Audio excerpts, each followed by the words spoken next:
Bloody hell, there are a lot of you.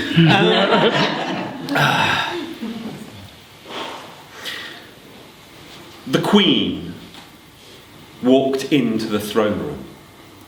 And as she walked, people fell silent, feeling her pain, her rage. She threw herself down in front of the throne. "My son, why have you done this to your brother?" The king of the Persian Empire looked down on his mother. "I've done it because my brother would have killed me. Tissaphernes has told me of his plot." "Tissaphernes is a liar. Everything he says is poison. Have forgiveness on your brother. He has been loyal to you." "I will consider the matter, mother. You are dismissed." She got up off the floor and walked out of the throne room with whatever dignity she could muster.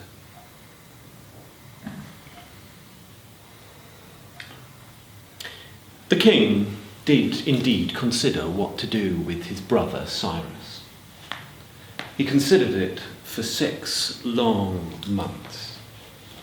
And eventually he decided to let him go. I don't know whether Cyrus had actually planned on killing his brother, the king. But I can tell you, after 6 months of being in prison in his brother's pleasure, of knowing that any time his brother could snuff out his life, after that, he was determined never to have his fate decided by his brother again.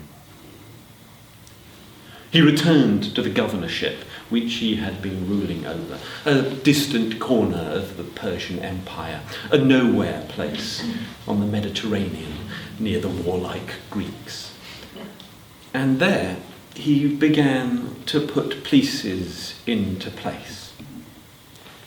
He told the cities under his rule that he was sure the Greeks were going to attack again, that they should build up their forces and prepare to repel.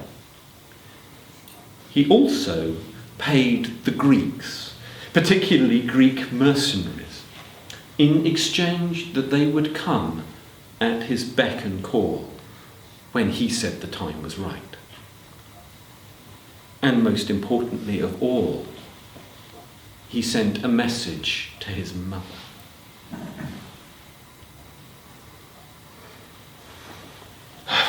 I think I was about 7 when my parents went to see Sophie's Choice.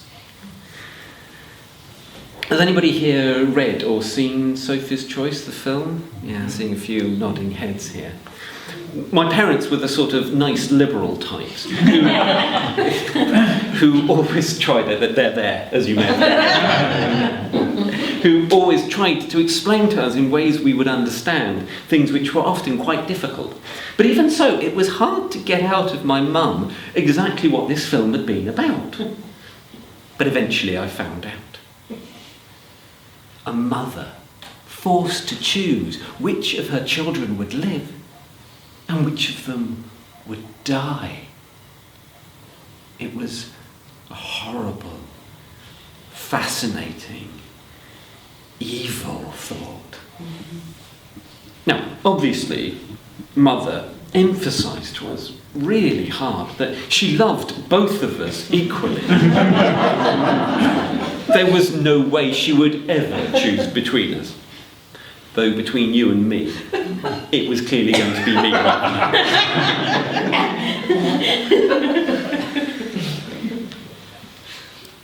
That was the choice which Cyrus presented to his mother. She would have to choose between him and her son, the king.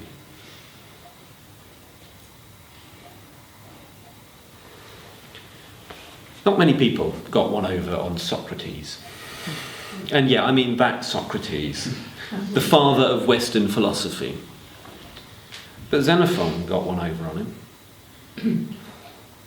Xenophon was one of Socrates' pupils, and he had decided he wished to go and campaign with Cyrus against rebellious Sicilians. Socrates had seen this sort of thing too often in the past. A young, hot-headed, hot-blooded young man who wished to go off and prove their worth in battle. Too many of them had not returned. So he sent him off to the oracle at Delphi.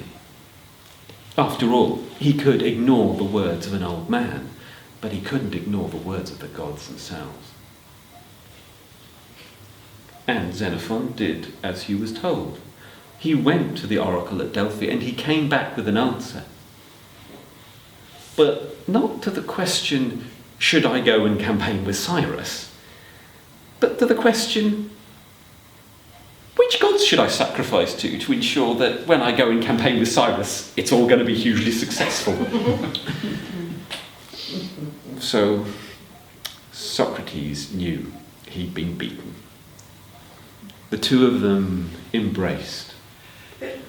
Xenophon made the appropriate sacrifices and set off to join the war effort. He joined Cyrus a few weeks' march into his campaign. They were snaking gradually through the vast Asia Minor, what we think of as modern-day Turkey. And it was all Cyrus's territory. So the march was slow and steady. Cyrus found there were already thousands of Greeks there. Hardened troops, heavy troops, the thing which the Greeks specialised in. And among them were friends. And soon Xenophon had been accepted into a unit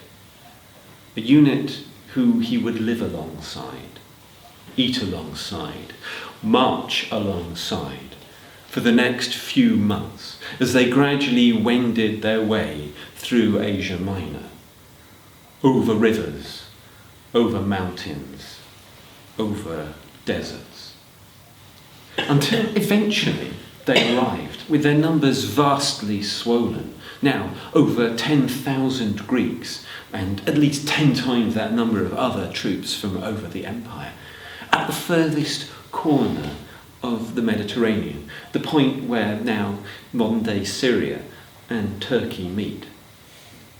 And there things turned a little bit sticky. Because what had originally been just rumours became now accepted common sense. Cyrus wasn't here to put down some rebellious Sicilians. This army was marching to war with his brother, the king. This was civil war. And that was not what the Greeks had signed up for. So, being Greeks, they naturally decided to debate it. Men stood up and declaimed, and Xenophon listened, being swayed first one way and then the other, until eventually it was the old grizzled commander, Clearchus, the Spartan, the most experienced, the one leading the largest of the Greek forces, that spoke. I have known Cyrus for 10 years, and in that time he has been not just a good supporter, but a good friend. And in that time he has never lied to me. I gave him my word that I would come on this campaign and I would see it through to the end. But you You are my fellow Greeks, and if you ask, I will come with you. I will break my word to Cyrus. You matter more than my word." And that speech moved Xenophon and the others. And that, plus 3 months additional wages, it has to be said, were enough to sway the Greeks. They would march on with Cyrus. Clearchus went to dine that night at the tent of Cyrus. And there he told him that everything was going exactly according to plan. The Greeks will come with you, bit by bit, and they will fight your brother. But they didn't dine alone that night, because earlier that day, the Queen Mother, had arrived with a large force and, more importantly, a very large treasury. Enough that the Greeks could be paid an additional 3 months without it being any great issue. The Queen had made her Sophie's choice, and she'd chosen Cyrus. She departed without her troops the next day, and Cyrus led the army east. 4 weeks marching, and they came to the Euphrates, that great wide river that is one of the 2 great rivers of the Persian Empire. Pontoon bridge in that area, but Tissaphernes, the man who had betrayed Cyrus, had seen the preparations Cyrus was making and had acted accordingly. He'd built up forces of his own, not enough to face Cyrus directly, but easily enough to take and burn that pontoon bridge down. So Cyrus had to cross that river, and that was not an easy task. Except, weirdly, that year, for the first time that anybody could remember, the river was low.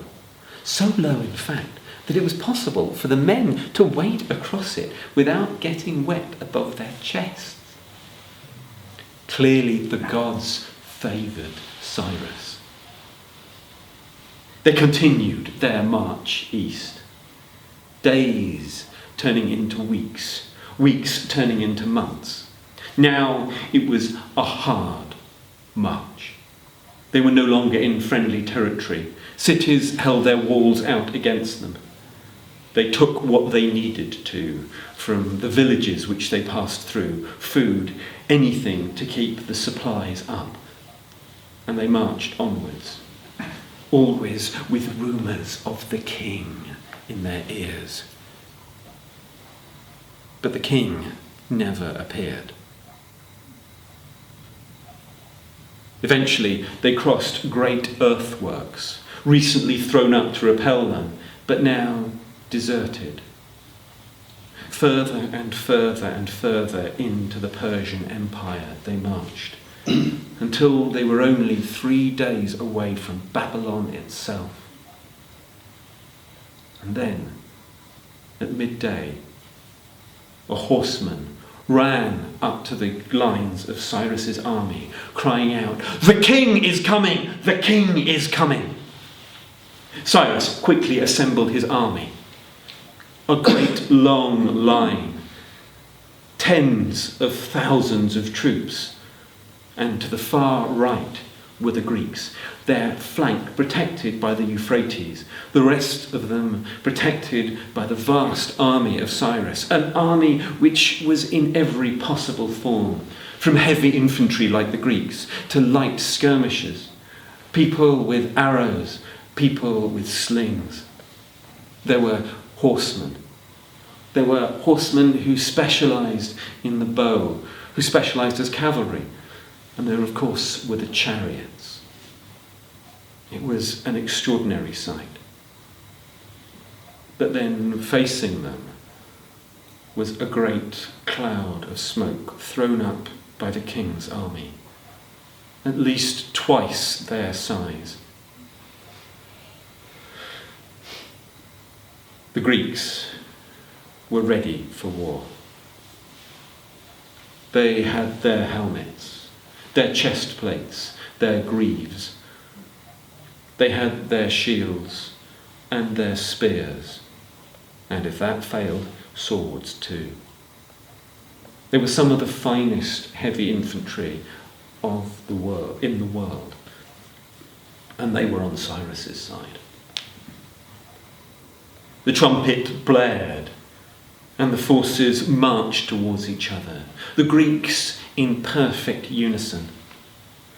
Then there was a cry out from Clearchus, the Spartan general, and the Greeks stopped walking and began to jog, lowering their spears.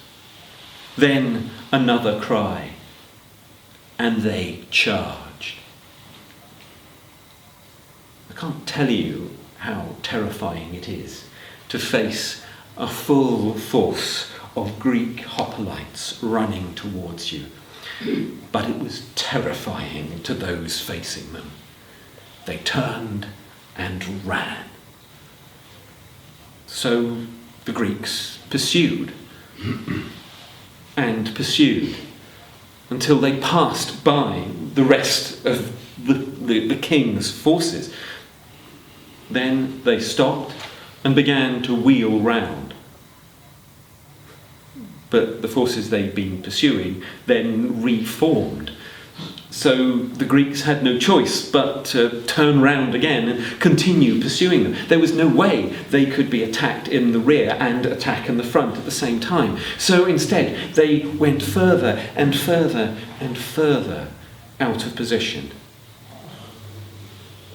Eventually, there was no more threat, so they were able to turn around and begin to march back. But the battle had been joined late in the day, and already it was beginning to set. Already the sun was beginning to set. The Greeks had no choice. They couldn't tell friend from foe. They bedded down for the night.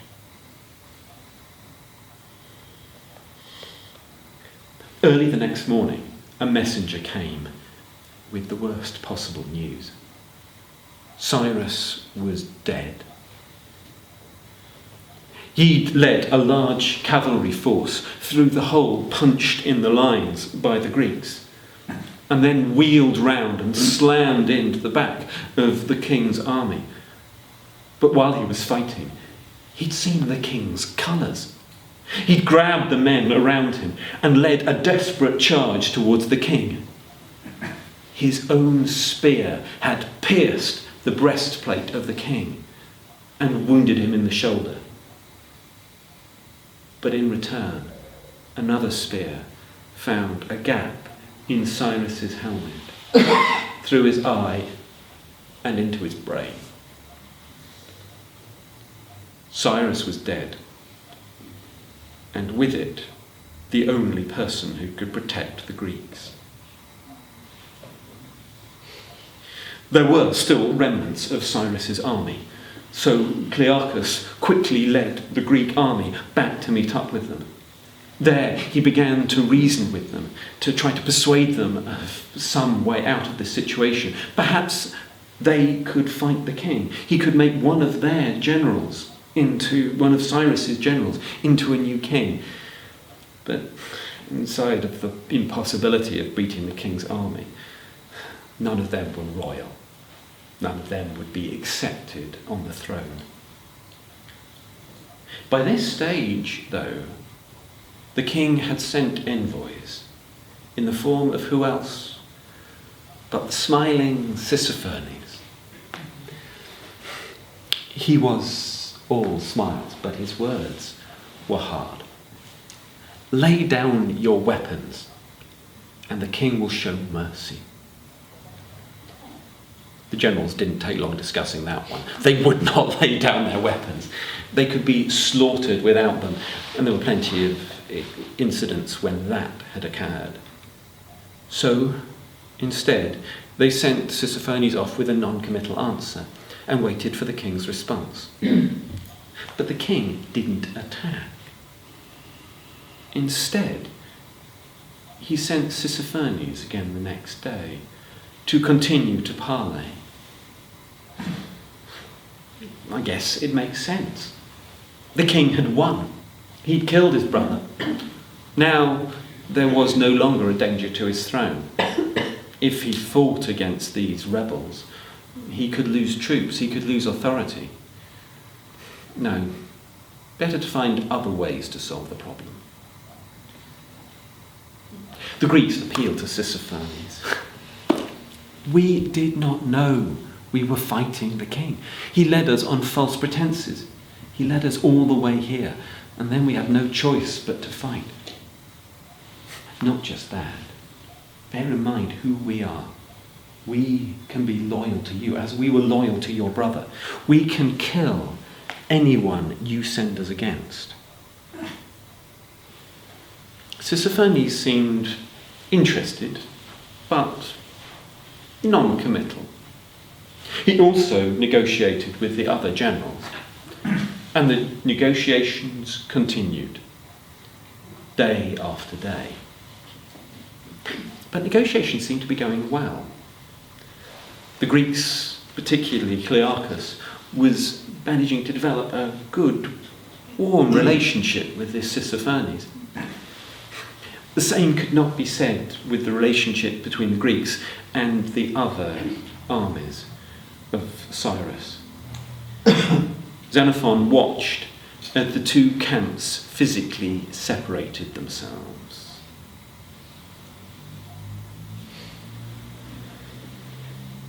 The negotiations were going so well that after 4 days, Tissaphernes invited the generals of the Greeks and their commanders to his tent for dinner. An hour later, a single Greek ran to the Greek camp, clutching his belly, holding in his guts. They had been betrayed. Every single one of the Greek commanders had been killed against all rules of hospitality, against all promises and oaths sworn, against the gods themselves. The Greeks were now leaderless, 1,000 miles away from the nearest safe haven and surrounded by enemies. That was the longest night for the Greeks.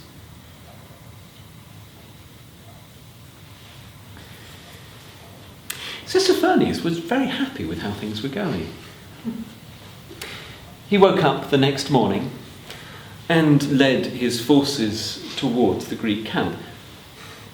He was somewhat disconcerted to discover there were no Greeks there anymore. In fact, all that was there were burning tents and wagons. Clearly, the Greeks had decided that they needed to move quickly. They'd got rid of anything they didn't need, and they were marching. But that was a problem which could be dealt with. Light troops, and set off in pursuit. He caught up with them a little after midday. And then he ordered his troops forward, and they fired onto the Greeks. Arrows, slings. Now, the Greeks were heavily armoured. I've already told you that. They knew how to weather fire. But this was a constant barrage. And worst of all, the Greeks had no way to respond. So instead, they simply continued to march while they were being peppered with arrows and slingshot. Soon, Tissaphernes' troops were walking over ground streaked with blood. It went on for hours, until eventually there was a cry from the Greek lines, and a small force detached itself and ran towards Tissaphernes' light troops, which made Tissaphernes smile. As his light troops danced out the way of the Greek heavy infantry, completely unable to catch them, and then in return were able to fire on the Greeks from all sides. Greeks dropped like flies. Eventually they were able to reform and continue to march under constant fire until night fell and the two sides detached. The next day, Tissaphernes was happy as more of his light infantry turned up. And he sent them forward, and they opened up on the Greeks. And then something extraordinary happened. Lines of the Greeks opened up, and in the gaps there were archers and slingers, and they returned fire. Now, the Greeks were heavily armoured, able to bear a hell of a lot of punishment, but the same couldn't be said of Tissaphernes' light troops, and they were cut down in swathes. They retreated, but soon discovered that the Greeks had better range than they did. And then, another impossibility. The Greek lines opened up, and this time out came cavalry. They charged into Tissaphernes' troops and began to cut them down. A retreat turned into a rout, and Tissaphernes turned and walked away in disgust, leaving his men to deal with the problem.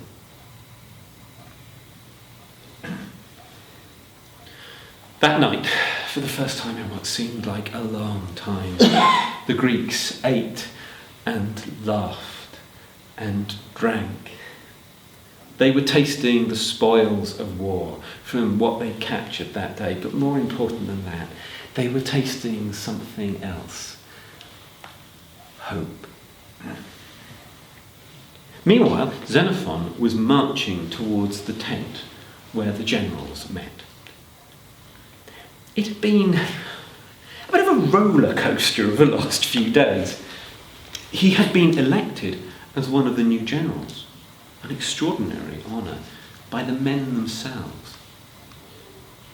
He had held the line as the rear guard on that day when they had been endlessly hammered with arrows and slings.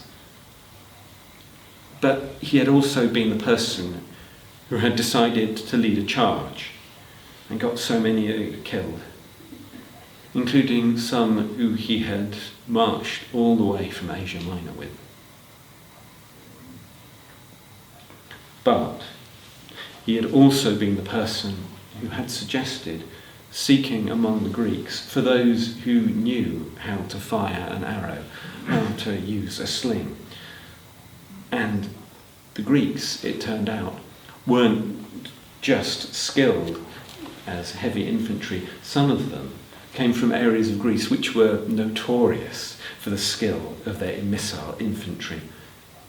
They managed to form up enough to be able to cause great pain to Tissaphernes. Not just that, he realised that there were enough horses which were in the cavalry train or had been owned by the erstwhile generals to be able to form up a light cavalry. And that had proved even more decisive. So he walked into that tent with his head held high, and something else. Behind him were prisoners. Prisoners who knew, quite literally, the lay of the land. To the south was the heart of the Persian Empire. But between them and that heart were the armies of the king and Tissaphernes. Not a terribly sensible direction to move in. Out to the east was more of the vast Persian Empire. And there were cities which they could potentially capture and hold. But the chances of holding them for long with the king opposing them seemed slim. West, well, that was the way which they'd come. But that had been a large army. they had ravaged the land as they came. The chances are, if they went back that way, they would simply run out of provisions and starve. So that left north. And to the north were the Carduchian mountains.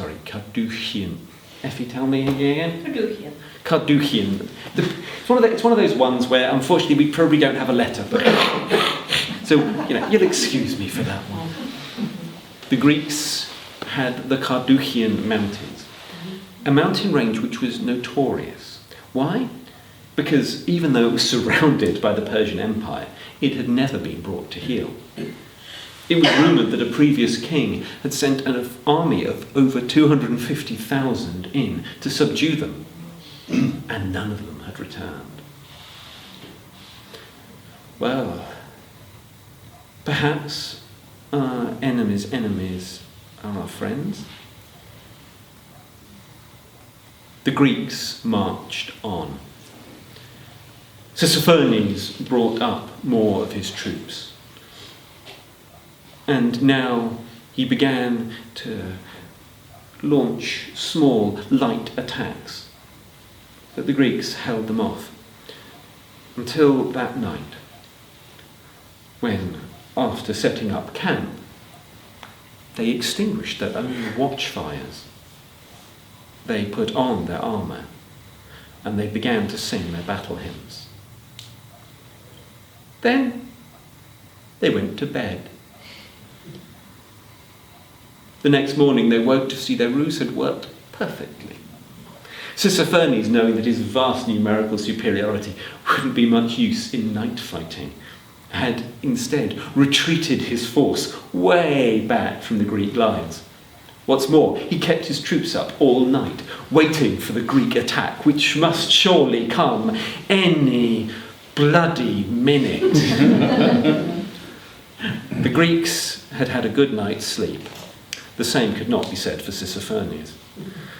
They literally stole the march on him, and had 2.5 days without him snapping at their heels. In that time, they marched on, north, and reached the Tigris, the other great river of the Persian Empire, by that point a mile wide, cutting through the landscape, bringing greenery wherever it went. They marched up alongside it. And as they marched, they came across a city, a deserted city. The story went that a previous Persian king had had this city rebel on him. It was not unknown. So he had assembled an army and sieged that city. And sieged it. And sieged it, and sieged it. Weeks turned into months. Months turned into a full year. It seemed that they simply wouldn't give in. The king was considering pulling back when the skies darkened. There were great peals of thunder, and voices spoke out from the heavens. The defenders gave up without a fight. And the king ordered that the city be emptied. Anybody attempting to set foot there or live there would be put to death. A testament to the power of the Persian kings. The Greeks marched through the eerie, desolate city.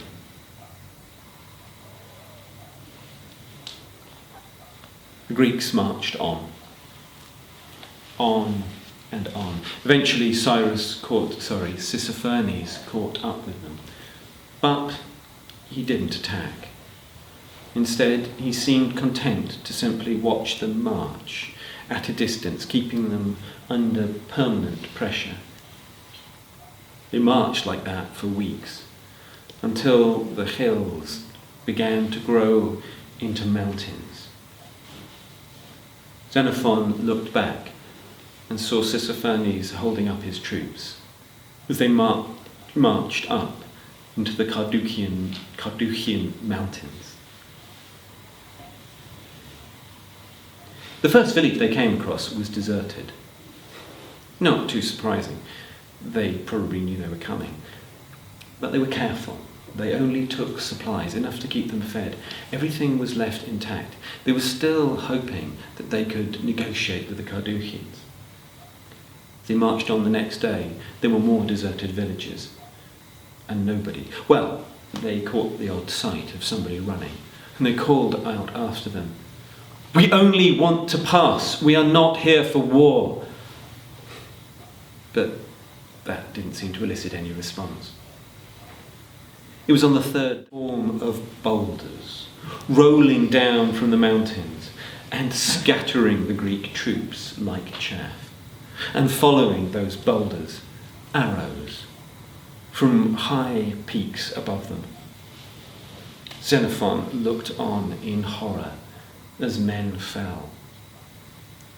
But then Xenophon noticed that there was another peak a little way beyond, which was higher than the one which they were being attacked from. If they could get up there, then they could fire down on the Carduchians.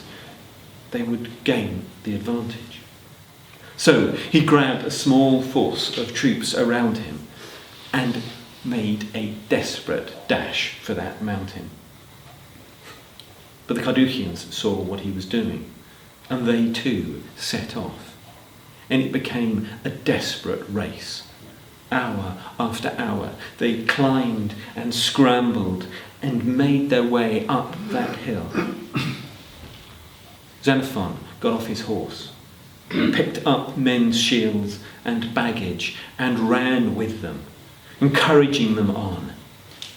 And perhaps it was that sort of leadership, or perhaps it was just that the Greeks were that little bit faster, but they got to the top of that peak first. And then they watched as the Carduchians scattered, knowing that they'd lost any advantage. Xenophon looked and saw beyond them more peaks, higher peaks, and saw the Carduchians assembling on those. The next few days were that kind of fighting. The main force of the Greeks tramped through the pass, while smaller Greek forces ran from peak to peak, attempting to take them before the main force could be set upon. Sometimes they succeeded, sometimes they didn't. Sometimes they were ambushed, sometimes many died. But after the fourth day, Xenophon arrived at the general's tent with more prisoners. Men caught out of position. They interrogated them hard. The Carduchians didn't care who the Greeks were. They didn't care whether they came in peace or not. They'd come into their mountains and they would die. And they would die by ambush. The Carduchians were assembling a great force a little way ahead, another day's march, a narrow pass where the Greeks would have no choice but to thin their numbers. And there they would be descended upon by the Carduchians and cut down. But the prisoners also revealed that there was another path. The Greeks marched on, slowly this time, warily, up through the mountains, until they approached the pass. There they halted. The pass was deserted. The slopes had no one there. Surely this couldn't be the place. They waited and waited and waited. Suddenly there was a cry from beyond the pass. It was Xenophon.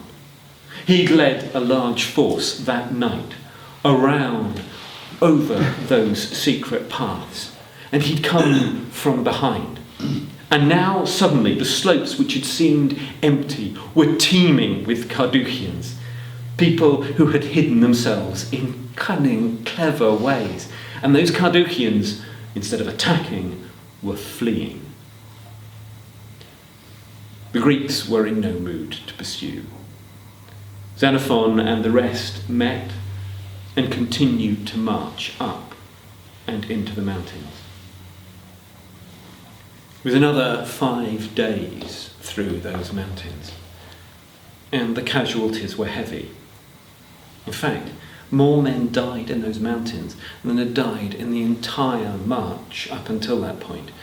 Even fighting the king's army, even fighting Tissaphernes, even the betrayal of the generals, all of that was nothing compared to the suffering they had at the hands of the Carduchians. So it was with great relief that they came down from the mountains and approached a wide river in front of them. And on the other side of the river, anybody want to guess? An army. An army.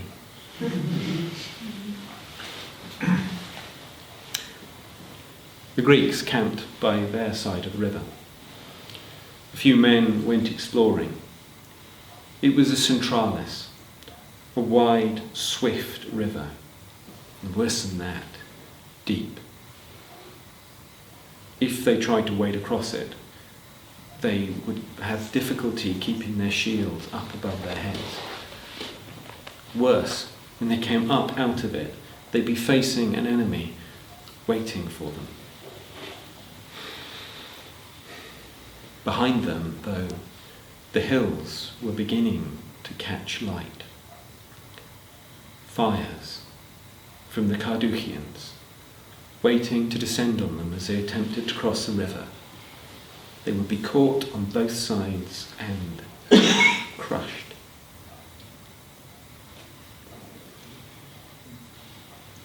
That night, Xenophon had a dream. He was weighed down with shackles. Suddenly, the shackles fell from him. He was able to walk, to run, to fly. Xenophon woke up the next morning with a smile on his face. The gods had given him this dream. So he wasn't in any way surprised when at breakfast, 2 men ran up to him with news. They'd been exploring further upstream, and they'd seen peasants, villagers, washing their clothes in the river, and they'd noticed that they were going a long way out into the river. They waited until the villagers had left before they went exploring, and discovered at that point the river was much narrower. Well, the Greeks could attempt to cross at that point, but in doing so, even if they had an easier time, they'd still be caught on both sides. So, the main force of the Greeks approached the river as if intending to cross it at the obvious point. Meanwhile, Xenophon was funneling troops off desperately round the back, trying to sneak them away without anybody noticing on the other side, and bringing them round and back and over the river at that point where it was shallow. Soon, the main force of the Greeks began to push forward into the river, and the opposing army moved forward to repel them, when suddenly there was a cry from the flanks as Xenophon and his troops crashed into the army. There was pandemonium and fear, and the fear was contagious. The army facing them fled, and the Greeks were able to cross in safety. The Carduchians watched them go.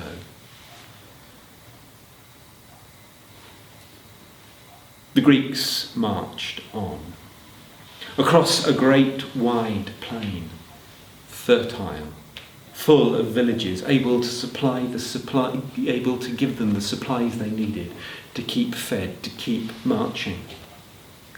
Onwards they marched, 2 full weeks. There were no more signs of an army.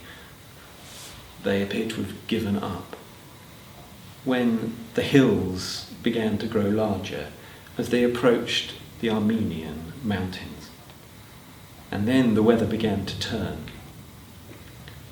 Rain became snow, and the wind picked up.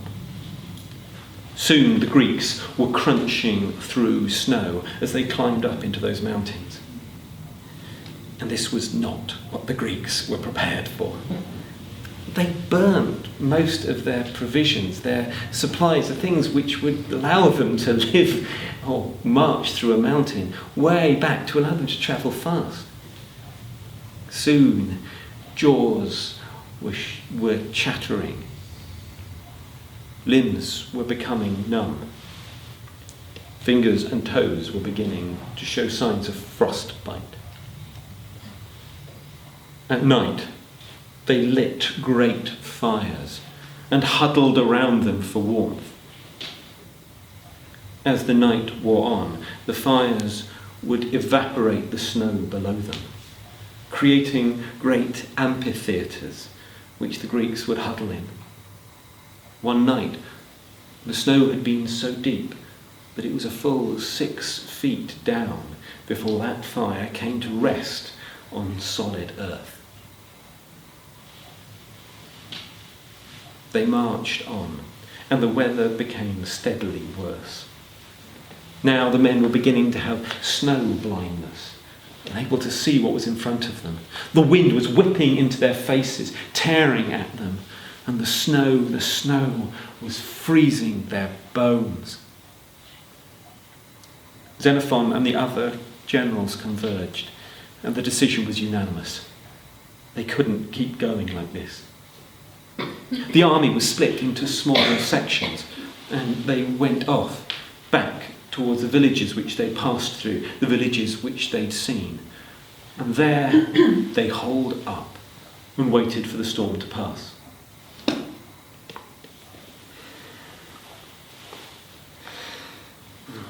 Xenophon was a man who knew etiquette. He had arrived uninvited in another man's house. It was a small village, often filled with large families, and they were not hostile. But Xenophon knew how to flatter. He found the headman of the village and gave him gold from his own supply. And at that, something changed in the eyes of the headman. Soon, they were being cooked food. And what could have been a bitter time became strangely relaxed as a rapport built up between the two of them. After a couple of days of being cooped up inside, he was showing them tips for how to survive in the snow. Things like tying cloth over the eyes so that the snow didn't blind them. Tying rags around the animals' feet so that they didn't sink into the snow. And telling them about the land that surrounded them, about the passes ahead of them, about how to get through. After 5 days, the two were friends. And so Xenophon was elated when the headman agreed to accompany them, to guide them. He sent the headman on to the front of the army, and he stayed back in his usual position as rear guard. And they marched onwards. But after 3 days, the headman had deserted them. Xenophon inquired what had happened, and it turned out that they hadn't trusted him. They hadn't believed the instructions he was giving them. They thought he was leading them away from villages in order to preserve filial friendships. So they'd beaten him, and he'd slipped away in the night. Xenophon was furious. This man was his friend. It ended up leading to pretty much the only standout blazing row they had for that entire journey. But it didn't matter. They were now coming down from those mountains. coming down to yet another plain. The Greeks marched on. And then they were surprised to be greeted not by another army, but this time by envoys from one of the nearby cities. If they didn't attack the city, if they followed the path which they were led on, within 10 days they would take them to a place where they could see the sea which could take them home. Well, Xenophon and the other generals managed to calm their smiling faces enough to graciously accept. And soon they were being led, but not by any obvious route. Instead of just heading straight north, they seemed to be going to village after village and being instructed to take whatever they want, to sack them. It didn't make much sense until eventually the penny dropped. They were being used to settle old grudges. That city had villages it didn't get on with, and now they were polishing off those problems. But there was plenty of food in the villages, and they were heading north. So they kept going, up into more foothills, and up into yet more mountains. Xenophon heard the cries from up above, much further up the army. He must be being attacked again. He spurred his horse and rode up alongside, and then he began to hear what the men were crying out. "The sea! The sea!" Xenophon crested and looked out. Many days, weeks march, but still, unmistakably, the wide blue sea of the Black Sea ahead of them. Xenophon leapt off his horse and embraced the nearest man. Both of them were crying. Men were screaming, men were dancing, men were singing. Some were lying down on the ground and just sobbing in relief. Soon somebody had begun to grab stones, and everyone followed. A cairn emerged, a great symbol of their survival. Somebody found animals, and the sacrifices were made to the gods for their miraculous survival. The partying went on late into the night. The next day the Greeks woke up with sore heads, but light hearts. They marched on, down now into foothills. And a couple of days on, men began to act strangely, as if they were drunk, swaggering and slurring their speech. I'm beginning to talk absolute nonsense before collapsing. But none of them had drunk. The men began to get nervous. They caught something until somebody worked out the common thing which all of these men had done: eaten the wild, local honey.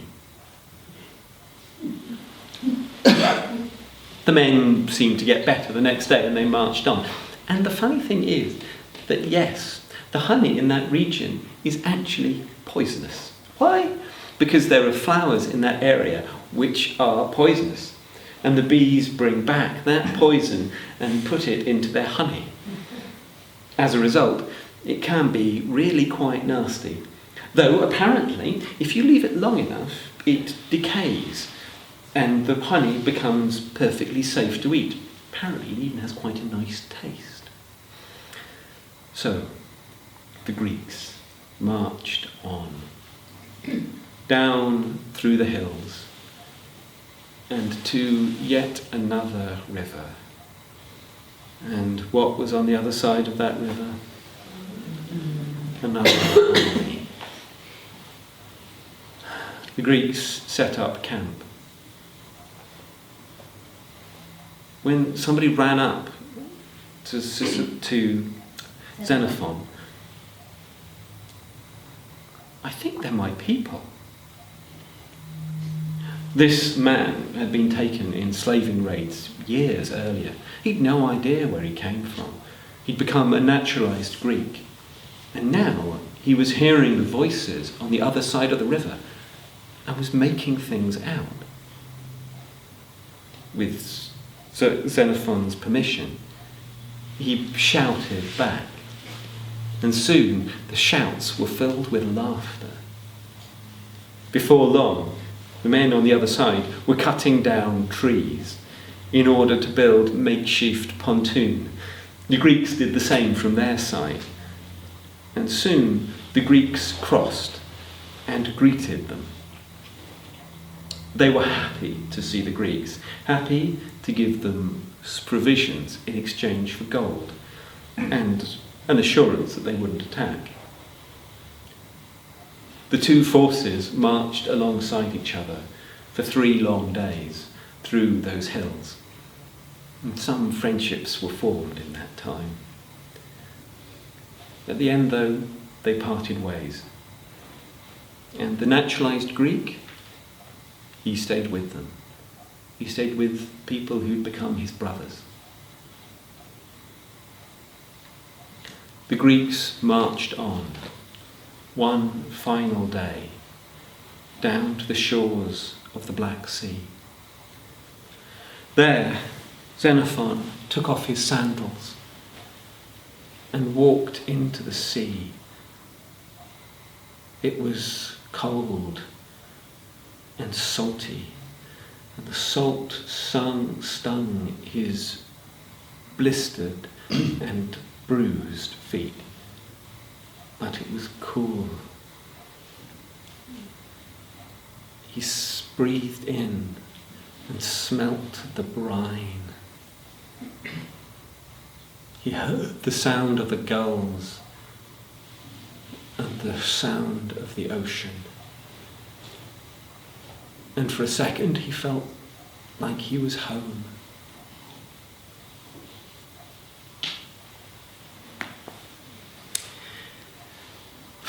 It'd be nice to tell you that was where it ended.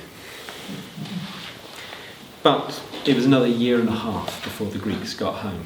You see, they were nothing more than a problem. They were a mercenary army who'd lost against the greatest empire in the world. And now they were a liability. They had no king. They had no ruler. They had no loyalty. All they were was a ragtag group of survivors. It took them a long time to work their way along the Dead Sea, along the Black Sea. Some cities welcomed them. Some cities used them to fight against their enemies. They managed to get passage here and there on boats, but never quite far enough. And in the end, it was 1.5 years before they got to the Mediterranean. And there they were able to get safe passage home. But that's also the reason why I can tell you about this story today. Because Xenophon wrote up what had happened. A defence, an explanation of the extraordinary things they had survived. And he turned men who had been failures into heroes.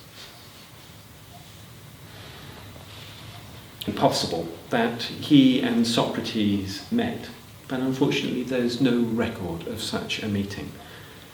A few years later, Socrates took hemlock and died. But that's another story. Xenophon, though, did go on to become a philosopher in his own right.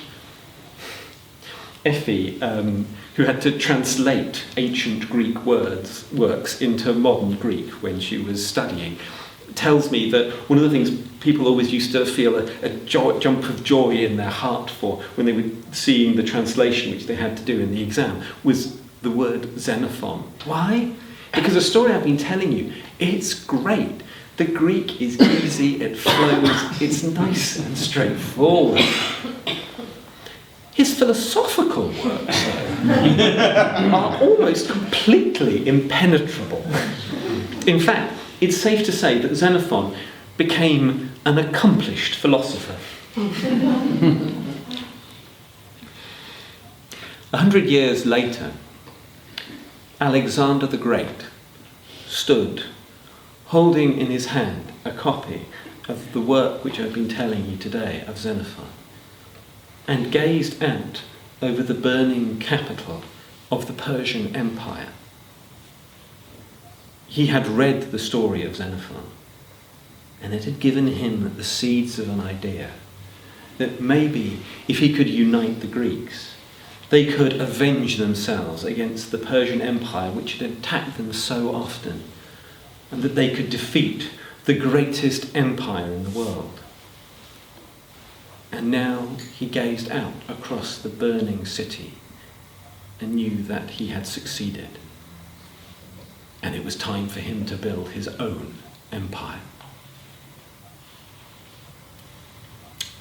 But I'm getting a bit too far ahead, so let's just jump back 100 or so years.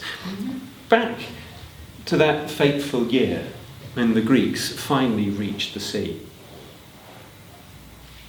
Sisyphenes was in his private apartments. He was drinking fine red wine from a gold goblet, and he was smiling. It had been a good year. His enemy, Cyrus, was dead. He had fought at the side of his king, and they had been victorious. He was now unassailable. Something clinked against his teeth. At the bottom of the cup was a gold coin, and on the gold coin, the head of Cyrus. His throat began to constrict. His eyes become blurred. The cup fell from his hand. 1,000 miles away, the Queen Mother also held a gold coin with the face of her son, Cyrus, on it. She sat in her private chambers and thought of Sisyphenes, the man who had killed her son, betrayed him.